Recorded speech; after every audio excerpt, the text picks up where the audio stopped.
Welcome to the deep dive. Today, we're jumping straight into M Grand Minori in Johor Bahru. We wanted to give you the quick lowdown, the pros and cons, especially if you're eyeing this new launch.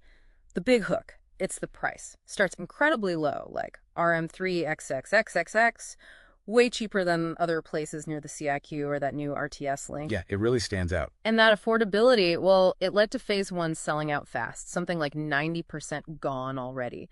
So the question for you is, does this value work out for investors looking for yield, or is it purely for owner-occupiers, cross-border commuters? Well, the developer strategy is pretty clear here. It hinges almost entirely on guaranteed commuter convenience. It's 3 kilometers from the RTS station, which isn't exactly next door, but they've got this plan for an exclusive shuttle service. Ah, the shuttle. That shuttle is basically the key. It negates the distance, makes the commute feasible. That's the core value proposition. Got it.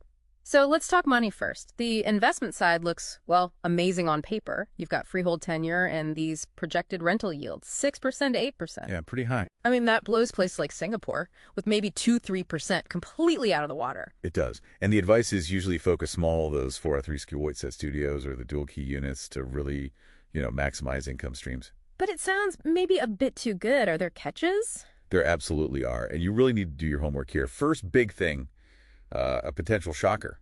The land title, it's commercial under HTA, not residential. Wait, commercial? Okay, hold on. Doesn't that mean like higher utility bills, water, electricity, the commercial rates? Exactly. That's nugget number one. Those operating costs will likely be higher, taking a bite out of that attractive 6-8% net yield you were hoping for.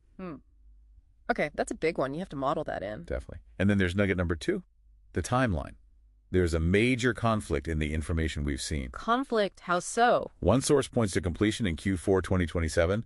Another says Q3 2030. Wow, that's a 3-year gap. A huge gap. Think about your holding costs when you can start renting it out, especially since the RTS itself is expected much sooner, maybe 2026, 2027-ish. So if it finishes in 2030, you miss that initial RTS wave. Precisely.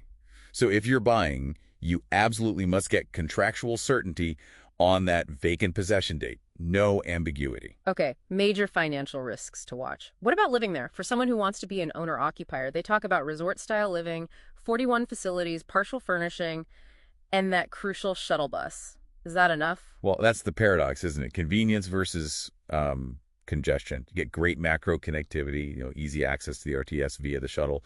But the location itself, Taman Pelangi, it's a mature area. Meaning traffic. Meaning serious local traffic, especially weekday evenings, say 5 p.m. to 8 p.m. Yeah. And weekends. Forget about it sometimes with all the visitors from Singapore.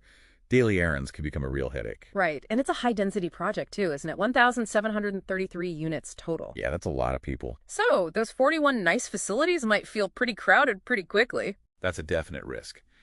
And tied to that density, there's a quality concern based on, let's say anecdotal history. With high-density projects from this developer, quality control hasn't always been perfectly consistent. So what's the advice there? Simple. Budget for a professional defects checker. A third party. Get them in before you sign off on the vacant possession. You need that independent check. Protect yourself. Okay, so let's wrap this up. What's the final verdict for you, the listener? M Grand Minori looks like a strong buy for investors chasing yield if you manage those risks and the commercial utilities, the completion date ambiguity nails down. For owner-occupiers, it's more of a cautious buy. It could be perfect if your absolute priority is that RTS commute via the shuttle. Yeah. But you have to accept the trade-offs, the high density, the local traffic jams. And I'll leave you with one final thought, kind of a provocative one. The entire long-term value proposition, everything we've talked about, really hangs by a single thread, that dedicated shuttle bus. You really have to question its long-term sustainability. How will it be funded? What's the operational budget going to look like once the residents' JMB takes over management from the developer?